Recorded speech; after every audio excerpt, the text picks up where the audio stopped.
ایک بوڑھی ماں تھی، اپنے پوترا پاتریوں کو دیکھ کر اور ان کی خدمت کر کر کے وہ زندگی جو ہے گزارا کرتی تھی۔ تو ایک دن بیٹے کو خیال آیا اور بیٹے نے ایسا کیا کہ ایک دن ماں کو کہنے لگا کہ ماں ہم کو کام کے لیے باہر جانا ہے، تم جلدی تیار ہو جاؤ۔ ماں تیار ہو گئی اور ماں کو وہ کار میں لے کے جب جانے لگا تو ماں کہنے لگی کہ بیٹا پوترا پاتری کو بھی لے لیتے۔ اس نے کہا کہ ماں جی آپ کو تو چلو آپ کو تو شاپنگ کرانا ہے۔ وہ نوجوان جو بیٹا تھا اپنی ماں کو لے کے وہ جب کار میں گیا، شاپنگ مال کی جگہ پہ اس زمانے کے اعتبار سے جو ہے یتیم خانے کو لے کے چلا گیا۔ ماں کہنے لگی کہ بیٹا یہ کہاں لے کے آئے ہو؟ تو بیٹا کہنے لگا کہ ماں میں تجھ سے بہت تنگ آ چکا ہوں، روز کی تیری بیماری، تیری تکلیف، تیری شدت عجیب و غریب سما بنا ہوا ہے، اسی لیے میں تجھے یتیم خانے میں لے کے آیا ہوں تاکہ تو یتیم خانے میں زندگی گزار لے۔ وہ ماں بیر بلا کے روتی ہے اور روتے ہوئے جو ہے یتیم خانے کے اندر چلے جاتی ہے۔ وہ نوجوان جو ہے یتیم خانے کے جو انتظامیہ کمیٹی تھی وہ کمیٹی کے سپرد کر دیتا اور یوں کہتا کہ میرا ایڈریس پتہ تو لکھ دینا، لیکن جب میری ماں کا آخری وقت آئے، یا ماں مر جائے یا ماں کا آخری وقت آئے تو مجھے اطلاع کر دینا۔ وہ ماں دیکھتی ہے اپنے بچے کو، بل بلا کے روتی ہے، کہا کہ بیٹا تم کہاں لے کر آئے ہو؟ کہاں لے کر آئے ہو؟ میری محبتوں کا، میری ممتا کا تو نے یہ سلوک کیا ہے۔ وہ بچہ چلا جاتا ہے اور انتظامیہ کمیٹی والے جو ہے ماں کو لے کے یتیم خانے کے اندر چلے جاتے ہیں۔ 1 ماہ 2 ماہ سال 2 سال 5 سال بیت جاتے اور ایک دن انتظامیہ کمیٹی کی طرف سے نوجوان کو فون آتا کہ تمہاری ماں کا آخری وقت ہے، آؤ اور اپنی ماں کو لے کے چلے جاؤ۔ وہ نوجوان گھر سے نکلتا ہے اور یتیم خانے کو آتا ہے۔ یتیم خانے کے باہر جو گیٹ ہوتا ہے وہ گیٹ کے پاس کار کو رکھتا ہے، وہ اندر جاتا ہے۔ تو جب ماں کو دیکھتا ہے تو ماں کا بڑا برا ساختہ حال تھا، بڑی کمزور، بڑی ضعیف ہو چکی تھی۔ وہ ماں کو اپنے جو ہے دونوں ہاتھوں تلے ایسے لیتا ہے، یتیم خانے سے نکل کے گیٹ کے پاس جو کار رکھی ہوئی ہے وہاں تک آنا ہے۔ وہ ماں کو ایسے جو ہے پکڑ کے لے کے جا رہا ہے اور جاتے جاتے وہ جو ماں بچے کے جو ہے گود میں تھی وہ ماں کہنے لگی کہ میرے لال، میرے پیارے، میرے لخت جگر، میرے نور نظر، اے میرے بیٹا، 5 سال کے بعد آج تیرا چہرہ دیکھ رہی ہوں، 5 سال کے بعد تیرا چہرہ دیکھ رہی ہوں۔ بیٹا ایک کام کرنا۔ کہا ایک کام کرنا۔ وہ بیٹا جو ہے ماں کو ایسے لے کے جا رہا، اس کے آخری لمحات چل رہے ہیں۔ تو ماں کہتی ہے کہ بیٹا ایک کام کرنا، بیٹا ایک کام کرنا۔ کہا ماں جی کیا کام ہے؟ کہا یتیم خانے میں 1 2 4 فیان لگا دینا۔ کہا کہ ماں تجھے کیا کرنا ہے؟ تو یتیم خانے سے نکل چکی ہے اور ابھی تھوڑی ہی لمحوں میں تو دنیا سے بھی جو ہے نکل جائے گی۔ وہ ماں کہتی ہے کہ بیٹا میں یتیم خانے میں جو فیان لگانے کے لیے کہہ رہی تھی وہ اس لیے کہہ رہی تھی کہ بیٹا 5 سال میں نے بغیر فیان کے وقت بتایا ہے، بھوکی اور پیاسی تیری محبت میں تڑپتی گئی۔ 5 سال جن لمحات میں نے گزارے ہیں بیٹا بغیر فیان کے پسینے سے شرابور ہو جاتی تھی، ٹھنڈی ہواؤں کے لیے ترستی تھی، لیکن بیٹا مجھے ٹھنڈی ہوا بھی نہیں ملی، وہاں فیان بھی نہیں ہے۔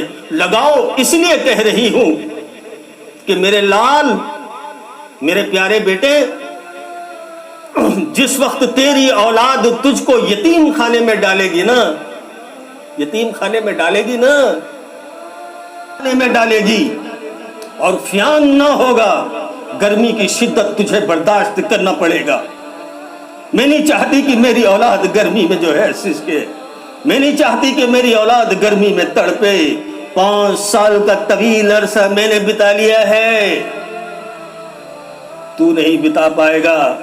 بیٹا زارو خطار روتا ہے، کار میں لے کے جاتا ہے، ماں کا انتقال ہو جاتا ہے، تدفین ہونے کرنے کے بعد کئی سال بیت جاتے ہیں، اور ایک لمحہ ایسا آتا ہے کہ وہ نوجوان جب بوڑھا بن جاتا ہے اور اس کی اولاد جب جوان بن جاتی ہے، ٹھیک ہو بہو اسی طریقے سے وہ ماں کی طرح اس بوڑھے کو بھی جو ہے اس میں ڈال دیا جاتا ہے، اس یتیم خانے میں جب ڈال دیا جاتا ہے، اور وہ یتیم خانے کے اندر بچے اس کے جب ڈال دیتے ہیں تو وہ چھت کی طرف اس طریقے سے دیکھتا ہے اور سر پکڑ کر بیٹھ جاتا ہے کہ ماں کہاں چلی گئی تو؟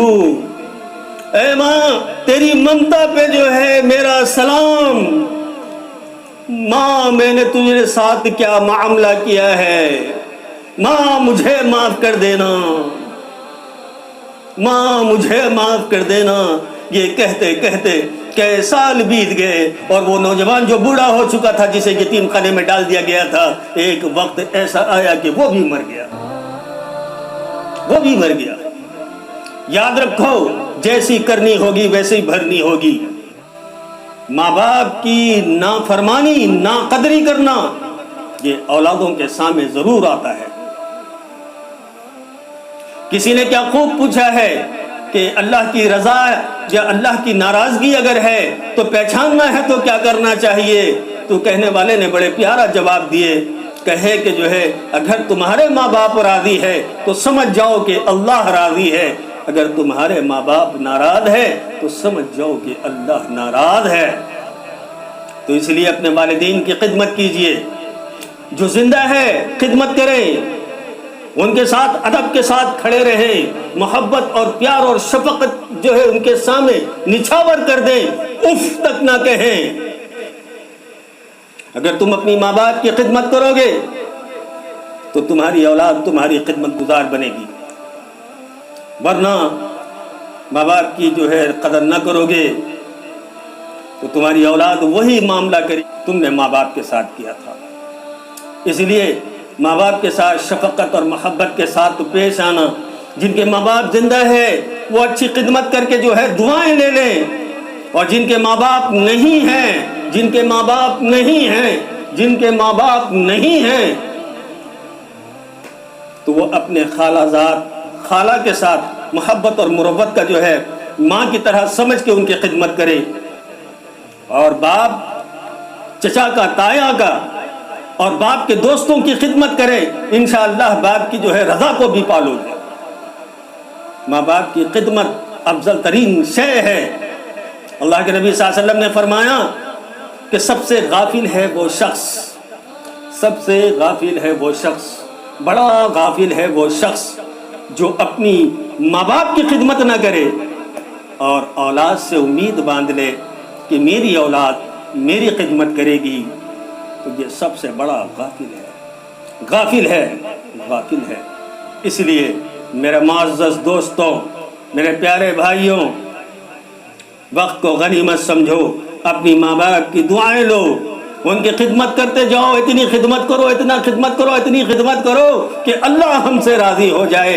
جس سے اللہ راضی ہو جائے، جسے اللہ ملا اسے سب کچھ ملا، جسے اللہ نہ ملا اسے کچھ نہ ملا۔ اور اگر آپ نے ابھی تک ہمارا چینل سبسکرائب نہیں کیا تو فوراً سبسکرائب کیجئے، ساتھ ہی بیل آئیکن پر کلک کریں تاکہ مزید آنے والی ویڈیو ہیں وہ آپ کو وقت پر ملتی رہیں۔ اللہ حافظ۔